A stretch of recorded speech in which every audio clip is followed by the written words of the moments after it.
एक पाच मिनिटामध्ये आदरणीय राज्याचे उपमुख्यमंत्री एकनाथ शिंदे साहेब ज्या ठिकाणी पोहोचतील त्यांच्या समवेत माजी आमदार राजन साळवी देखील आहेत आणि विद्यमान आमदार किरण सामंत देखील आहेत. त्याच्यामुळे तुमची जी काही शंका होती ती मला असं वाटतं की दूर झालेली आहे. या प्रवेशामध्ये कुठेही आमचा खोडा नव्हता. उलट राजन साळवी साहेबांसारखी व्यक्ती माननीय एकनाथ शिंदे साहेबांसोबत येणं म्हणजे ताकद वाढणं आहे आणि म्हणून मला असं वाटतं की पहिला रत्नागिरी जिल्ह्यातले माजी आमदार आज प्रवेश करतायत. उद्याचा दिवस मध्ये जाईल. परवा रत्नागिरीमध्ये पुन्हा एकदा एकनाथ शिंदे साहेबांची जाहीर सभा आहे, आभार यात्रा, आणि त्या आभार यात्रेमध्ये देखील एक माजी आमदार, दोन माजी जिल्हा परिषदेचे अध्यक्ष, एक जिल्हा प्रमुख, एक सहसंपर्क प्रमुख आणि अनेक पदाधिकारी हे पुन्हा रत्नागिरी जिल्ह्यामध्ये शिवसेना पक्षामध्ये धनुष्यबाण हाती घेतील. ऑपरेशन टायगर हे तुम्ही दिलेलं नाव आहे. माननीय एकनाथ शिंदे साहेबांनी 2.5 वर्ष मुख्यमंत्री म्हणून जे काम केलं महाराष्ट्रामध्ये आणि वंदनीय बाळासाहेबांचा विचार प्रामाणिकपणानं पुढे नेला, त्याच्यामुळे उशिरा का होईना युबीटीतील सगळ्या लोकांना हे कळायला लागलेलं आहे की वंदनीय बाळासाहेबांचा विचार पुढे देणारे हे एकनाथ शिंदे साहेबच आहेत. आणि म्हणून कुठचंही ऑपरेशन न राबवता अनेक मंडळी शिवसेनेमध्ये प्रवेश करतात. राज्यामधले अनेक शिवसैनिक नाराज होते, त्यांना राजन साळवी मान्य नव्हते. मात्र आता दिलजमाई झाली का किरण सामंत आणि राजन साळवींची? एक पहिली गोष्ट सांगतो की मनोमिलन शब्द वापरण्याचीच आवश्यकता नाही. तिघांनी एकत्र बसूनच आम्ही निर्णय घेतलेला आहे आणि राजन साळवी साहेब काही काळ जरी बाजूला असले तरी ते माझे कौटुंबिक संबंध असलेली ती व्यक्ती आहे. त्याच्यामुळे तुम्ही शब्दप्रयोग काही जरी केला तरी मनोमिलन होण्याचा काही संबंधच नाही. आम्ही एकत्रपणानं माननीय एकनाथ शिंदे साहेबांचे हात बळकट करण्याचा निर्णय घेतलेला आहे. राजापूर मतदारसंघात एकाच मतदारसंघात हे दोन्ही आजी माजी आमदार गुन्हा गोविंदांनी तुम्ही त्याची उदयची अजिबात चिंता करू नका. त्याची तुम्हाला अजिबात चिंता आम्ही करायला देणार नाही आणि तुम्हाला ब्रेकिंग देणार नाही. अजिबात काळजी करू. सगळी राजकीय समीकरणं व्यवस्थित जुळून आलेली आहेत. ती आमची आम्ही राजकीय समीकरणं चांगली जुळू. रत्नागिरी जिल्ह्यातील एकनाथ शिंदे साहेबांचा दिल्लीमध्ये जो सत्कार झाला तो अतिशय आमच्या सगळ्यांच्या दृष्टीनं महत्वाचा होता. शरद पवार साहेबांनी सगळ्याचा अभ्यास करूनच एकनाथ शिंदे साहेबांचा सत्कार केलेला होता. परंतु एकनाथ शिंदे साहेबांचा सत्कार केल्यामुळं काही लोकांनी आता जेवणावर देखील बंधनं आणलेली आहेत की आमदारांनी खासदारांनी जेवायला जात असताना परवानगी घ्यावी अशा पद्धतीच्या सूचना काहीतरी मिळालेल्या आहेत. मला फक्त भीती एवढीच वाटते की भविष्यामध्ये काय जेवावे याचे आदेश निघू नयेत. बैठक घेतलेली आहे दिल्लीमध्ये. एक लक्षात घ्या, शिंदे साहेबांच्या नेतृत्वाखाली आम्ही सगळे काम करतो.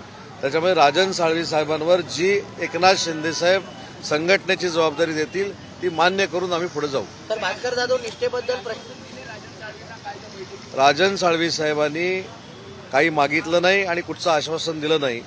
एक नेता ज्यावेळी कुठच्याही आश्वासनाशिवाय पक्षामध्ये प्रवेश करतो, शिंदे साहेबांचं नेतृत्व स्वीकारतो, त्या व्यक्तीला शिंदे साहेब वाऱ्यावर सोडणार नाही, त्याची आम्हाला पूर्ण खात्री. विरोधक अशी टीका करू लागले की आता साळवी शिंदे गटामध्ये गेल्यानंतर त्यांच्यावरती चौकशीचा फेरा आहे तो संपेल, आता त्यांची चौकशी होणार नाही. विरोधक काय बोलतात त्याच्यापेक्षा राजन साळवी साहेबांचा प्रवेश आमच्या दृष्टीनं महत्वाचा आहे. आणि या सगळ्या प्रवेशानंतर मी एवढंच सांगतो की येणाऱ्या स्थानिक स्वराज्य संस्थांमध्ये अजून जे प्रवेश होत आहेत परवा, त्या प्रवेशानंतर स्थानिक स्वराज्य संस्थेमध्ये शिवसेनेचा भगवा, महायुतीचा भगवा प्रत्येक स्थानिक स्वराज्य संस्थेवर फडकेल. पुढे जे पक्षप्रवेश होणार आहेत आजी माजी आमदारांचे ते रत्नागिरी जिल्ह्यातलेच आहेत का कोणात येतात? परवा जो पक्षप्रवेश आहे तो रत्नागिरी जिल्ह्यातलाच आहे. त्यानंतर शिवसेनेचा कोकण हा एक बालेकिल्ला राहिलेला आहे. शिवसेनेकडे सर्व आमदार येऊ लागले आजी माजी आमदार. या विधानसभेच्या निवडणुकीला देखील 15 पैकी 14 आमदार हे शिवसेनेच्या युतीचे निवडून आले आणि पुन्हा एकदा कोकण हा वंदनीय बाळासाहेबांच्या विचाराचा बालेकिल्ला आहे आम्ही सिद्ध केलं. आता राजन साळवींच्या प्रवेशानं अजून आमची ताकद वाढलेली आहे. परवा येणाऱ्या अनेक लोकांच्या माध्यमातून अजून ताकद शिवसेनेची वाढेल आणि या कोकणामध्ये वंदनीय बाळासाहेबांची स्वप्नातली शिवसेना एकनाथ शिंदे साहेबांच्या नेतृत्वाखाली उभी राहील. भास्कर जाधव ते देखील तुमच्या संपर्कात जे ज्यांच्याबरोबर चर्चा झाली नाही, ज्यांनी कुठं चर्चा केली नाही अशाबद्दल बोलणं योग्य नाही. परंतु मी परवा देखील सांगितलं, आज देखील आदरानं सांगतो की भास्करराव जाधव साहेबांनी जरी विचार केला तर त्यांच्या मार्गदर्शनाखाली काम करायला आम्ही तयार आहोत. हेमंत नाईक हे देखील काहीशी अस्वस्थ आहेत. त्यांच्या देखील मार्गदर्शनाखाली काम करायला आम्ही तयार आहोत आणि संजय दिना पाटील त्यांच्या देखील मार्गदर्शनाखाली काम करायला आम्ही तयार आहोत. संजय दिना पाटील हे दिल्लीच्या कार्यक्रमामध्ये होते त्यांचे ते आले तर त्यांच्या मार्गदर्शनाखाली पण काम करायला तयार आहोत. दिल्लीत आज महत्वाची बैठक झालेली आहे. आदित्य ठाकरे यांच्या उपस्थितीमध्ये काही खासदार उपस्थित होते, काही खासदार अनुपस्थित होते. आजच्या बैठकीमध्ये ज्याचा मी उल्लेख केला असं सांगण्यात आलं की शिंदे साहेबांकडे, श्रीकांत शिंदेकडे किंवा शिंदे साहेबांबरोबर काम करणाऱ्या लोकांकडे जेवायला जर जायचं असेल तर सांगून गेलं पाहिजे, परवानगी घेऊन गेलं पाहिजे. त्याच्यावर मी असं सांगितलं की आता फक्त शिंदे साहेबांकडे जाणाऱ्या लोकांवर बंधन आलेलं आहे, भविष्यामध्ये त्यांच्या जेवणावर पण बंधन येणार आहे. चला राज ठाकरेंची हो, ती वैयक्तिक भेट आहे. हो, आता त्याच्या अगोदर देवेंद्रजी फडणवीस साहेबांनी राज ठाकरे साहेबांची भेट घेतली. मला असं वाटतं की किरण सामंतांनी जी भेट घेतली ती वैयक्तिक कारणासाठी होती, आमच्या व्यवसायासाठी होती पुण्यातल्या. त्याच्यामुळे मला असं वाटतं की प्रत्येक गोष्टीला राजकारण हा स्पर्श देण्याची काही आवश्यकता नाही. काल या बैठकीमध्ये किरण सामंत होते आणि आता गाडीमध्ये देखील किरण सामंत आहे. Thank you sir. देश विदेशातील प्रत्येक घडामोडींचे लाईव्ह अपडेट मिळवण्यासाठी आता साम टीव्हीच्या सर्व सोशल मीडिया प्लॅटफॉर्मला लाईक, फॉलो आणि सबस्क्राईब करा. तसंच सर्व नोटिफिकेशनसाठी बेल आयकॉन प्रेस करायला विसरू नका.